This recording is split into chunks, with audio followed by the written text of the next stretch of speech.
Hello and welcome to Sonnetcast, William Shakespeare's sonnets, recited, revealed and relived. I am Sebastian Michael and this is Sonnet 27.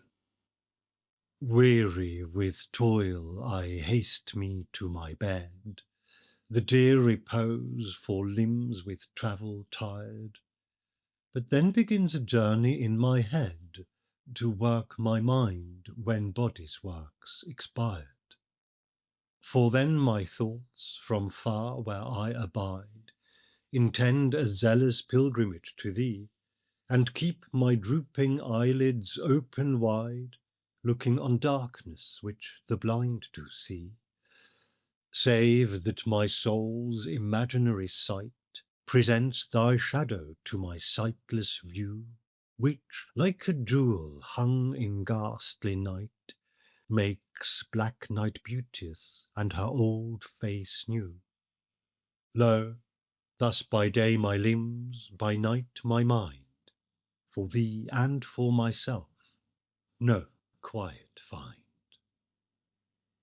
Sonnet 27 is the first of several sonnets in which William Shakespeare laments the fact that he is away from his young lover, thus answering the question posed by Sonnet 26 as to who is on the move. And while this sonnet can stand on its own, with a fully formed and perfectly concluded argument, it does come as a pair with Sonnet 28, which follows on directly from it and which, by contrast, relies on this sonnet to be properly introduced. The two should therefore be looked at together, and we will do so when we get to Sonnet 28.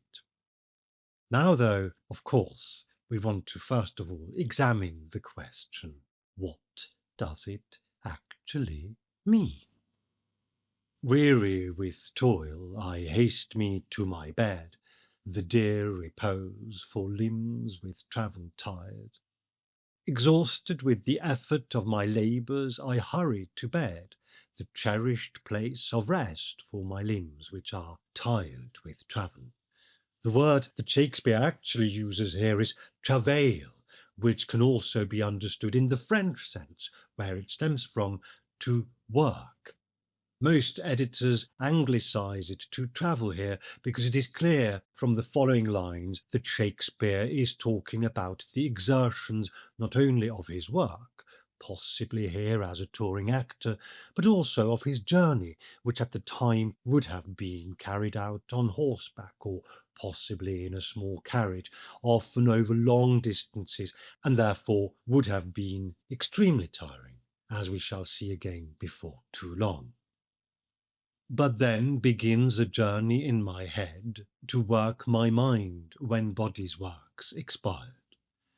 But then, as soon as I have laid me down, a new journey starts, albeit one that takes place purely in my head, and which therefore exercises my mind with work at the time when the work of the body has been done.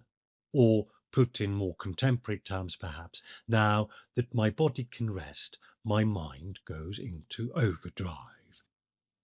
For then my thoughts, from far where I abide, intend a zealous pilgrimage to thee, because then my thoughts go on an eager journey of pilgrimage to you from where I am, from here, which is far away from you.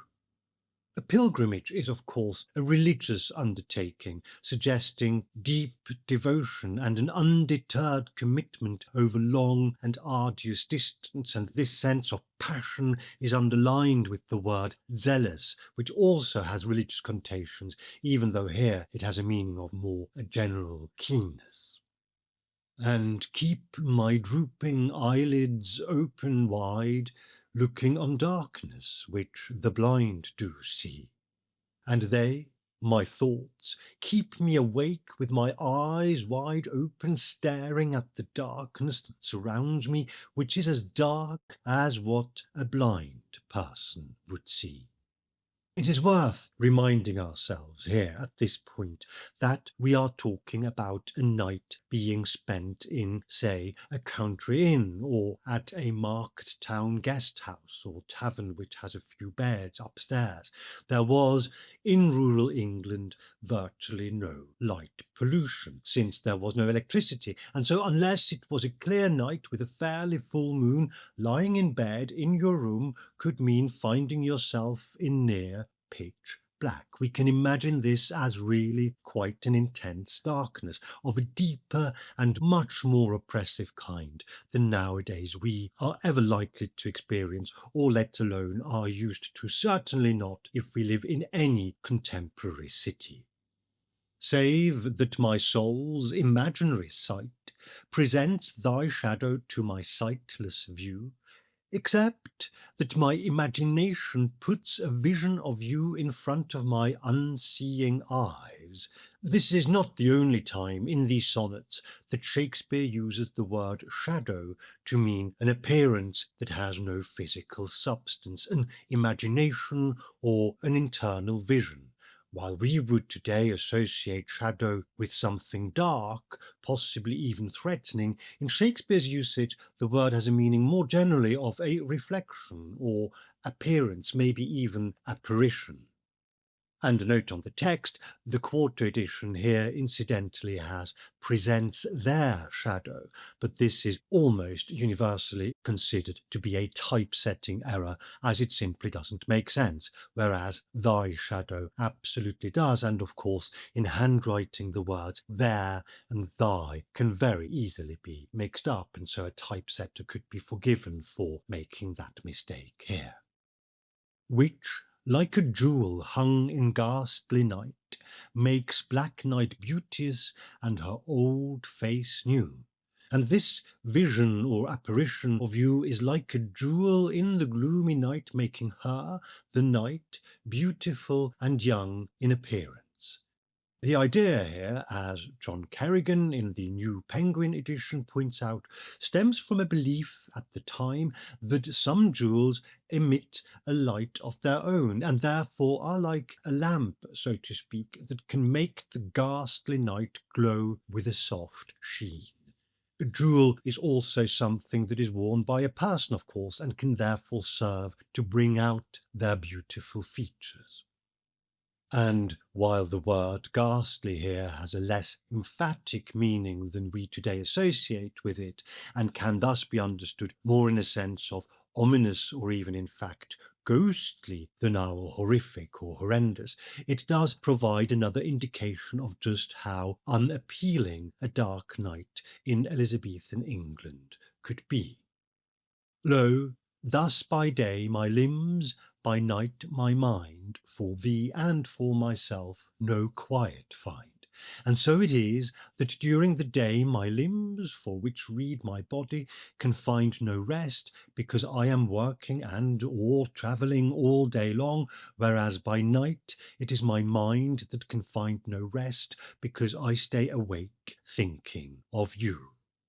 Lo, sometimes furnished with an exclamation mark, simply means look or behold, and serves to draw attention to something that is either noteworthy or surprising, such as this predicament the poet finds himself in. A slight difficulty for us arises from the last line, because we tend not to be used to Shakespearean levels of wordplay.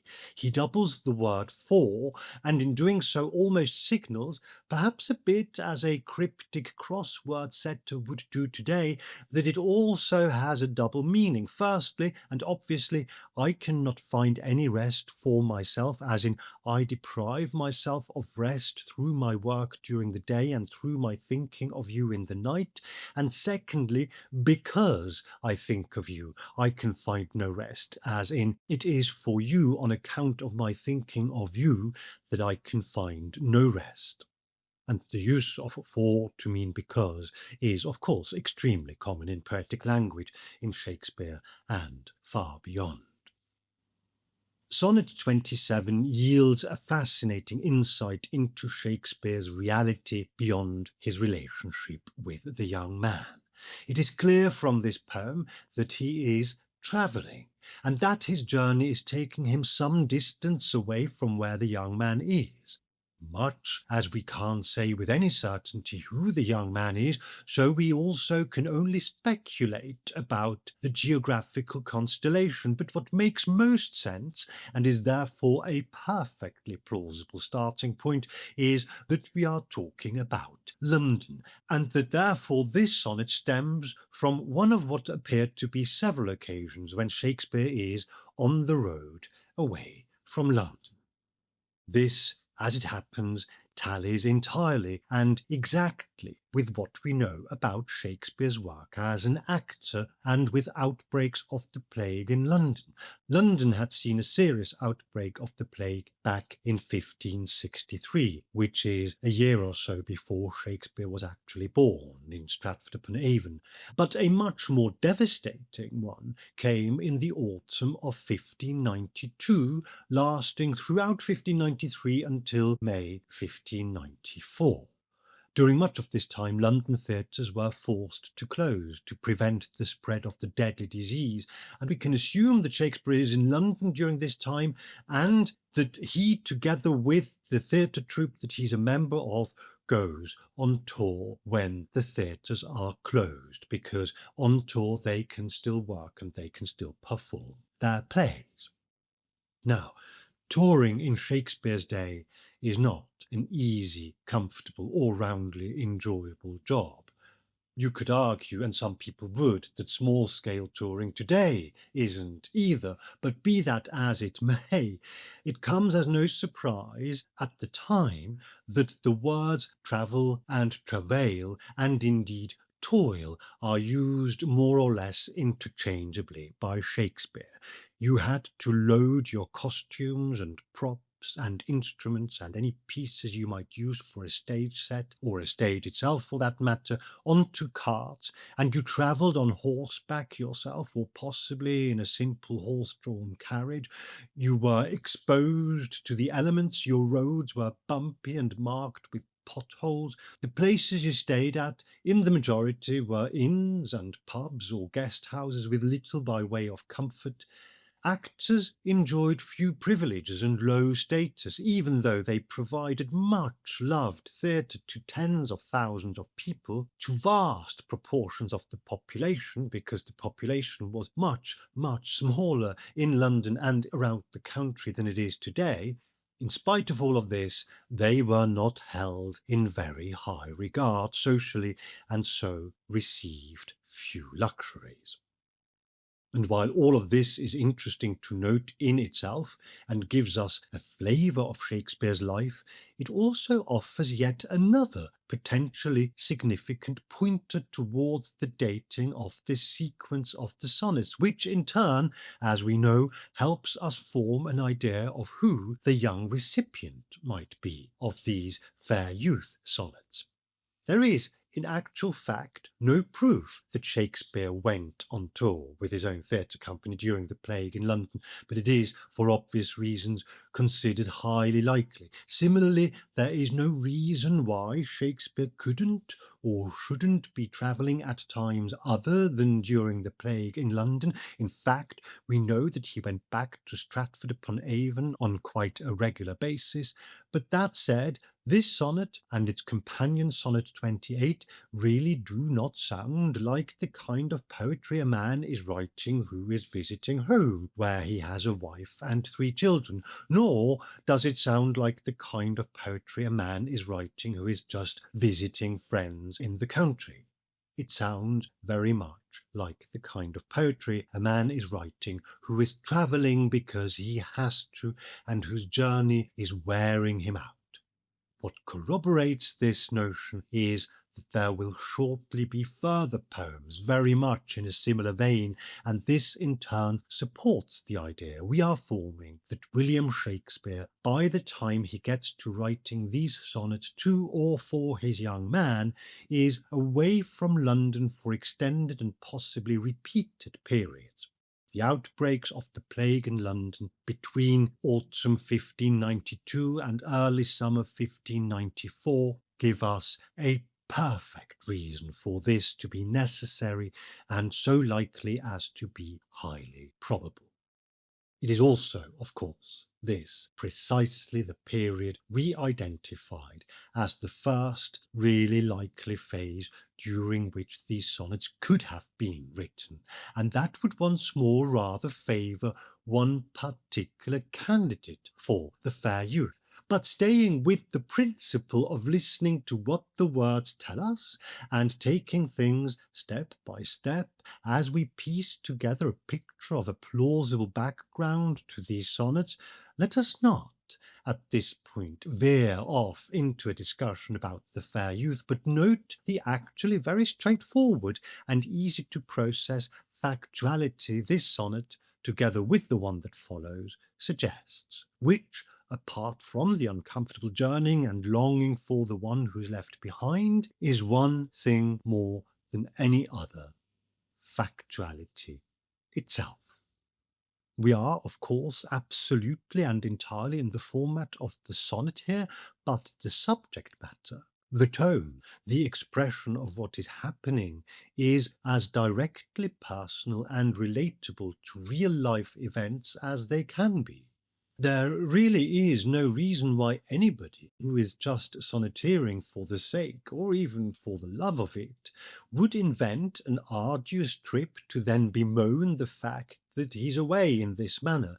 These two sonnets, 27 and 28, do not prove anything, but they come as close as we can wish to putting paid to the idea that Shakespeare may here be simply exercising his craft.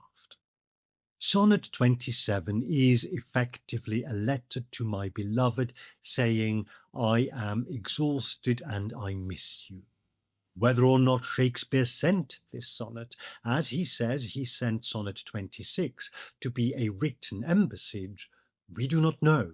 But what we do know is that all these poems, Sonnets 26, 27, 28, and the majestic Sonnet 29, as well as the one that follows and echoes it, Sonnet 30, make up a coherent sequence of communication that has at its heart a dejected absence, redeemed and alleviated only by the faith in, hope for, thought of, and love for the young man. These sonnets are profoundly moving because they are so profoundly and viscerally felt. They are anything but sweetly romantic. They are a lived and suffered and sustained experience, which is what makes them so extraordinary and so extraordinarily revealing and so specific and personal. And we will see with Sonnet 28 how this sense of absence and longing and prevailing despair continues to be expressed by William Shakespeare before a golden ray of hope and sunlight enters his language again with the exquisite and extremely famous Sonnet 29. And so I do hope you will join me again here on Sonnetcast as we recite, reveal and relive the sonnets of William Shakespeare.